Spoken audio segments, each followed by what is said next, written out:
Hey Nancy Drew fans, we're back for Book 14, The Whispering Statue.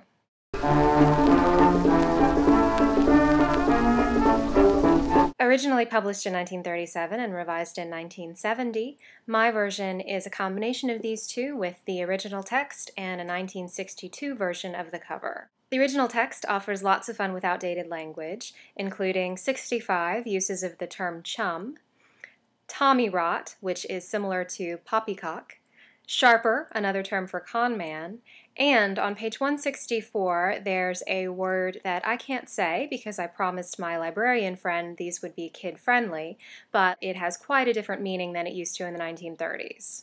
Mildred, who is ghostwriting as Carolyn Keene, inserts herself into the text several times, first in giving a tidy description of Nancy's history as a girl detective, and again when describing Nancy's character. Although courageous, the girl never was recklessly so, for, left motherless at an early age, she had developed amazing judgment. This quality was recognized and respected by the girl's many friends and classmates at River Heights. This mystery starts slowly.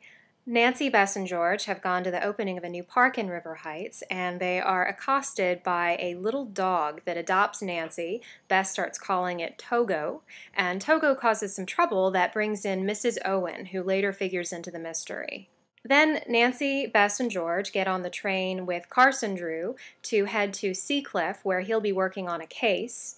There's a little bit of intrigue on the train and some unsavory characters in Seacliff, but even Nancy doesn't start putting the pieces together until almost 50 pages later in Chapter 6. For the next 100 pages, it's only Nancy who sees any pattern at all, and I think that George really hits the nail on the head. Ever since we arrived in Seacliff, our detective chum has been trying to tack a mystery onto this place, George chuckled. The setting is perfect, but somehow the mystery refuses to develop. Shortly after, Nancy makes a huge leap that causes Mr. Drew's elderly client, who has heart problems, to have an attack. Mr. Drew is furious, and for the first time we actually see Nancy get punished. After listening to her account of the conversation with the sick man, Mr. Drew did not spare his daughter's feelings.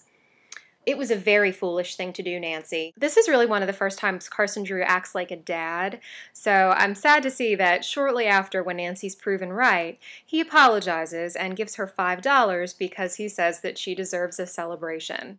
There's still plenty of fun as this mystery swerves along, including two very daring rescues at sea by Nancy and the girls, and a side plot with a heavy-set, swarthy foreigner who has a pet monkey named Jocko and speaks in dialect. In one of my favorite scenes, Bess sticks up for the girls with a boatman who doesn't want to rent them a canoe because he doesn't think they can handle the rough water in the ocean. "Are you all good swimmers?" he inquired dubiously. "Oh yes," Bess laughed. "Haven't you ever heard about our swimming the English Channel?" This is one of several times when Nancy and the girls are thwarted by men who don't think they're up to the task. Worst is when Jack Clingden, who Nancy has just saved from drowning, won't let her go into the woods to investigate some lights around the old estate where the whispering statue is. Eventually everything comes together in by far the most exciting climax to date. Nancy is bound and gagged in the closet of an old abandoned house that literally any minute is going to fall into the ocean. She has another short moment of panic, and then through sheer force of will she manages to save herself and the woman who has held her captive. Sadly, there are no descriptions of meals or making fun of Bess moments, but there are a couple of interesting wardrobes.